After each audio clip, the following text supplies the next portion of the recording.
और प्रियंका खंडेलवाल जी को आवाज दे रहा हूं कि वो आवे और अपनी कहानी का वाचन करें।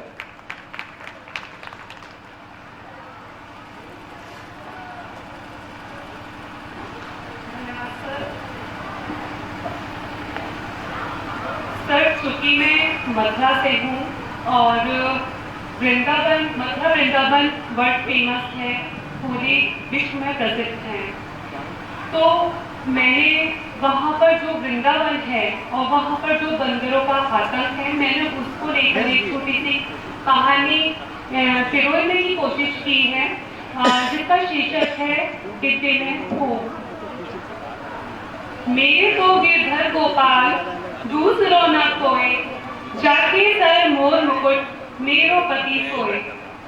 मीराबाई के इस भजन को सुनते हुए रीना की दादी जी सुबह होती। आज के कई वर्षों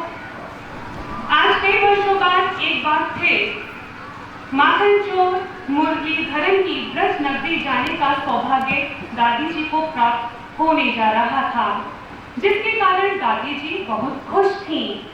दादी जी अपने स्तर से पूरी तैयारी कर रही थी, तभी रीना दादी दादी करती हुई दादी के कमरे में पहुंची और दादी से पूछने लगी, दादी अब तो आपके कान्हा की नजर बहुत बदल गई होगी।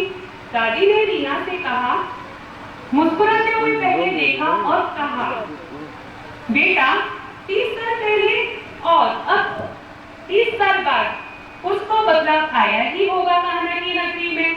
यह कहते हुए वह अपनी अलमारी में से अपना चश्मा निकालने के लिए चली गई। रीना ने अपनी दादी के हाथों से चश्मा लिया और चश्मे को बैग में रखते हुए कहा, दादी आप इस चश्मे का ध्यान रखिएगा। आजकल वृंदावन के बंदरों के बारे में न्यूज चैनलों में और अखबार में बताया जा रहा है कि बिहारी जी के आसपास के बंदर वृंदावन आने वाले श्रद्धालुओं के सामान को छीन लेते हैं और जब तक उन्हें फ्रूटी या अन्य कोई खाने की सामग्री नहीं दी जाती तब तक वह सामान नहीं छोड़ते। दादी जी सब जानती थी, फिर भी उन्होंने आश्चर्य से पूछा, क्या? हाँ दादी। रीना ने कमरे में उछल कूद करना शुरू कर दिया। यह कहते ही रीना भी दादी की तरह ही उत्साहित लग रही थी और वह क्या क्या करेगी वृंदावन जाकर यही सोच रही थी। तभी रीना के पापा ने आवाज दी कि टैक्सी आ गई है।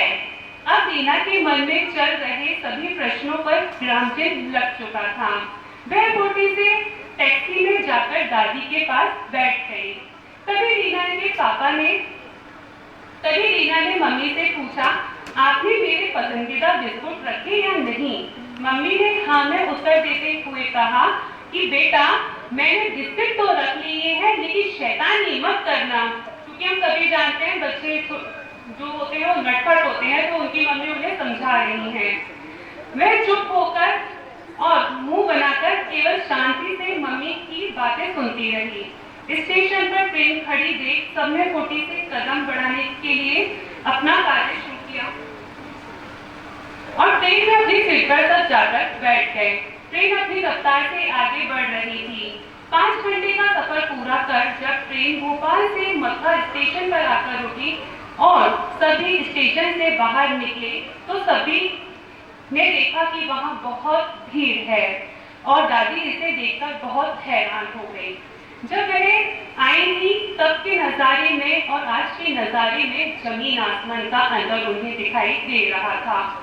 चूंकि टैक्सी पहले से ही स्टेशन पर खड़ी थी, इसीलिए बिना देरी किए टैक्सी चालक ने टैक्सी चलाना शुरू कर दिया और सभी वृंदावन के लिए रवाना हो गए।